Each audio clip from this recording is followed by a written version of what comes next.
Hello world and welcome to the Ravenclaws Academy. This is my first tutorial on the channel and yeah, I am doing this particular video on Premiere Pro because it was a request from a friend. Now I am a YouTuber already, I'm a gaming YouTuber, I host the channel Ravenclaw and it's basically all about WoW and all the gaming and cool stuff, but I wanted to separate it because I wanted to have a channel where I could do all my graphics work, design work, and teach people about what I do. And having said that, this was one of the requests. So what my friend requested was how to use the interface of Premiere Pro. What are we looking at? Just a quick overview of what it does and how to get some basic things happening.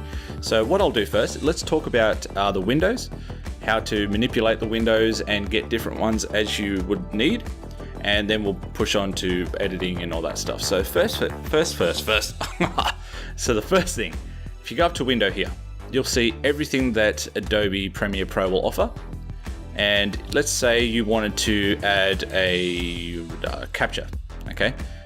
It'll come up, all the ones that you select here will come up in an external window, but that's okay.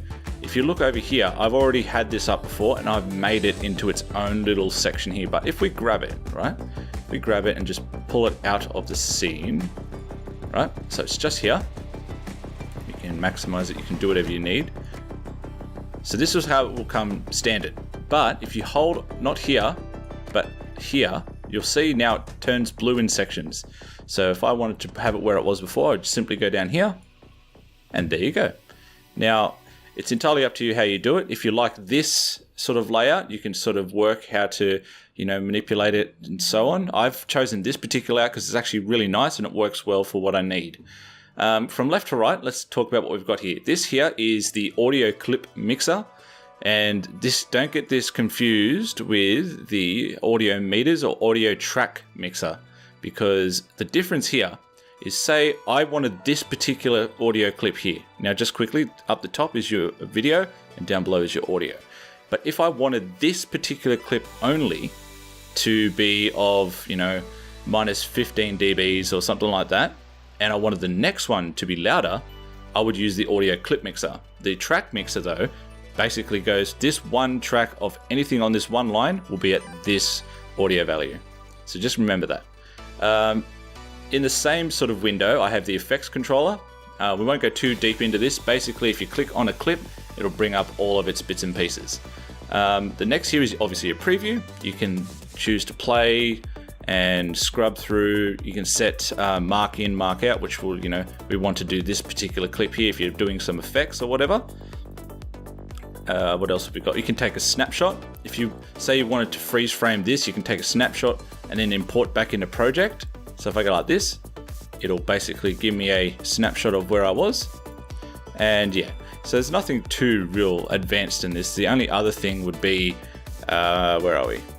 If you wanted to have it in like half value for rendering, if you're having bad playback issues, right?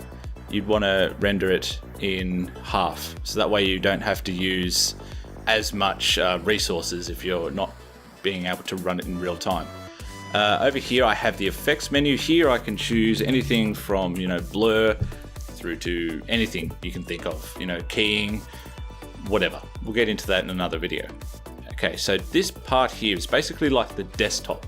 It's basically where you can store all your bits and pieces to use in the timeline.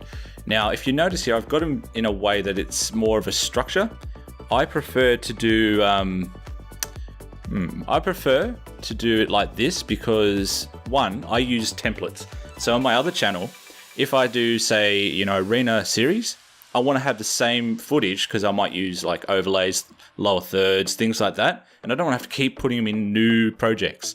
So that way I can just come in here, I go, all right, so this is where I'll keep all my pictures. All right, I'm going to grab that, I'm going to chuck it here, and there you go.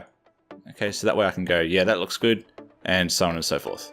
Okay, now, the timeline. The timeline is split into two things. We've got, obviously, your video and your audio. Now, when you add a clip, it comes in as one piece. Okay, so that's both the audio and the video. You can separate these by right-clicking that clip and going unlink. So that way now I can move them independently. This will become sorry about that. Every time I record, I always get a motorbike that goes fast. You'll get to know that. So you can simply just move these freely of themselves. It's great if you wanted to delete this audio track out and just having music behind it and whatnot, or just cut bits of audio out that you don't need, because if you didn't, you'd be cutting the video out as well.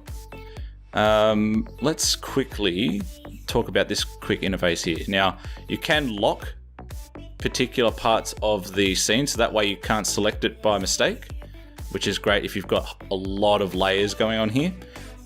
You can mute the track, so that way if I play it, there's no audio for this particular track anymore. Where are we here? So you can say, you can voice over, where it'll allow you to record over a particular piece, so you don't have to go back, re-record, and so on. So simply just override what's ever in that track, which I find useful. I do use it from time to time, not all the time, but it does come in handy. Okay, so up here, toggle sync lock, I don't really use that much anyway.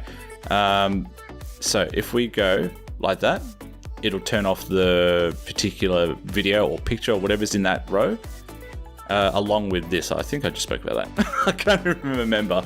But yeah, so that's just the basics of that. Now, if you do want to sort of enhance the row, like I'm doing right here, so you can see more of a visual representation of what's happening here, you just hold Control and scroll in and out, and that will allow you to sort of grow the particular track. Now, another thing too, if you want to sort of zoom in and out the track, there's two ways you can do it. You can grab this, and that'll be able to sort of zoom right in. If you want to do like a specific, like if you're scrubbing for a specific area and you want to go frame by frame easier, you can do that. Or if you hold Alt and scroll in and out, it will also do the same thing. Now, this little bit here, these are your tools for, cropping, moving, masking in a sense, I guess. The ones that I mainly use are obviously the arrow, so it allows me to select bits and pieces.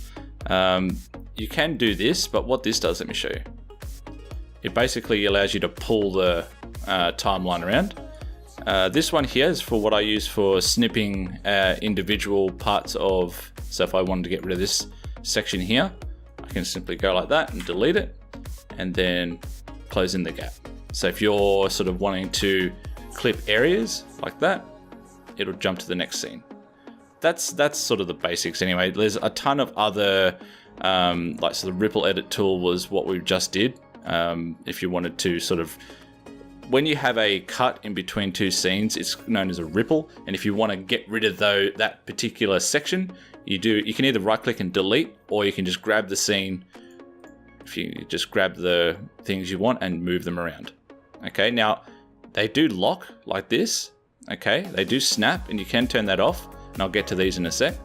Now you can track forward or track backwards depending on which way you want. Crap, close that. I don't really use this that much, and you may or may not use it. If you do, it's pretty self-explanatory. Now you do have the zoom in as well. It's sort of like a quicker way to just zoom in on targeted areas, which does come in handy too if you found a piece of audio that you know is here based on the wave. You can just zoom straight into that and then sort of cut it in and out. That's pretty much the basics anyway. So over here we've got the snap tool. This is what I was talking about just before. If you don't want the tracks, like the clips, to snap, so you see here it's snapping, you just turn that off and you're free to move it wherever you want. I usually just keep it on just because most of my editing isn't too crazy. Linked sections is what we had before. Now if I went back here and we go link, right, that'll so if we go like this, right, see how this is linked, and if we unlink that, we can go like this. We can maneuver them away from each other, but you'll also notice that it adds that differential here. So be careful of that. It's not the same as what we're talking about as unlinking the section like this. So now if I move this independently, it literally now is two sort of tracks or clips in their own right. So if you ever have that issue where you're like, hold on, these aren't unlinked, you've unchecked this. Okay, So now I think the last thing I'll touch on as far as our basic walkthrough is layering. How does this preview work? So if you want to move some things around, and we could probably touch on the effects as well. Let me just show you. So let's go to a piece of here. We'll just go here. This is fine. Now, as you see, everything works in layers and they go in a hierarchy from top to bottom. And what does that mean? So let's go and grab that picture, right? And we'll make it like that. Now, if you, like I just did then, if you want to sort of make this picture stay on the screen longer, all you need to do is bring up, see these side arrows here? So if you want, you just like go back down there, right? You just go to the end until it pops up and then you just drag, click and drag, and you can make it as long as or as short as you want. Now we have our selection here. I want to move this particular one. You can do it a couple of ways, right? You can double click the screen, but here's the problem. This is what I was talking about, hierarchy. This actual, this image here, right, is only this big. Now, if I click out of that box, it's going to basically select the layer underneath. Now, that's not what I want. If this, for argument's sake, was the entire length of the screen, I'd be selecting this and not the bottom one. So what you need to do is you come down to your timeline, you click on the track or the clip you want to move, you can go up here to motion, and that'll allow you to move them independently. So you just control undo and it'll take it all the way back. If I wanted to move this one again, you go up to motion. That'll allow you to basically select the image or whatever you've got and move it around the screen, edit it. You can make it bigger, smaller, whatever. You can do the same thing all from here if you just like to work with values like this. Rotation is pretty much explanatory. So anchor here, okay, anchor point is this thing in the middle. Now, what is an anchor point, you might be asking? So an anchor point, no matter where you put it, now if we put it down here at the bottom, right? And then we go and scale it or move it, it'll move based on its anchor point. Or so if you see here, before it was sort of like uniform, now it's only growing from the bottom end. No matter where you put that anchor, so if I put it back in the middle, roughly, yeah, so you get the idea. Now if we go down into, so this here, you can add masking, doing things like, you know, whatever you want to do now. Obviously opacity is the level of visibility, the alpha if it was. And yeah, now this is just basic work, but we will get into all the different types of effects and so on from later on. But yeah, now this, I hope this helps most people get an idea of how Premiere Pro works and its other bits and pieces, and the timeline, how to drag things in, how to manipulate things on a basic level.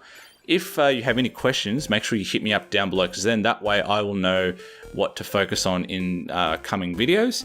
It's the only way we can get better. And if you do like the style of channel, make sure you subscribe and like if you do like it. And until next time, every single one of you watching this video, good luck with your video editing and your design work, whatever it is you're doing. And I will see you in the next video. Take care.